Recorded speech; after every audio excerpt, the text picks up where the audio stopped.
So I started chemotherapy, and that first day in the hospital was quite a shock because the actual syringe that they use is huge and it's filled with red liquid, and it's like something you put into an elephant to put them asleep. But it was a high prescription. They kept saying it's going to be quite grueling. It was a prescription of 16 rounds, but the first 4 were one type of chemotherapy called EC, which they fondly termed the red devil, bright red one, and that makes you feel pretty rough, really, quite a lot of nausea. I was there with my sister that day, and it was really incredible to have her there. Nobody really talked to anybody else.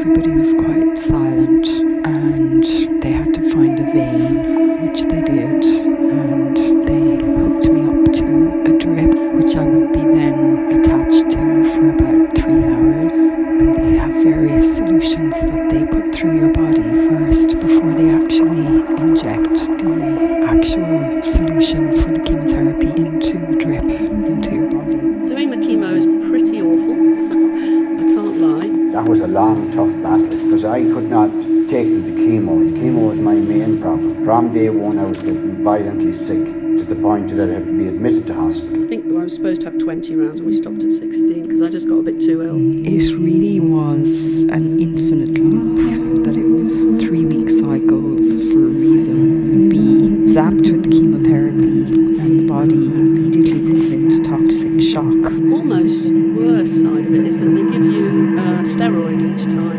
And that means you're just so wired, you're just awake. You don't sleep the day after you have it. You don't sleep at all through the night. And then you spend the next day and hopefully you sleep the night after that. But that on a weekly basis is quite tough. So you're given steroids to keep your body functioning. Then, of course, you get really sick from the poison, and the first week you feel like a puppet being puppeteered because you're really ill, but yet the steroids keep you alive in this really superficial way, and you're literally jerking from the steroids. I think it's full on the way the steroid makes you feel, and the combination of that and the chemo.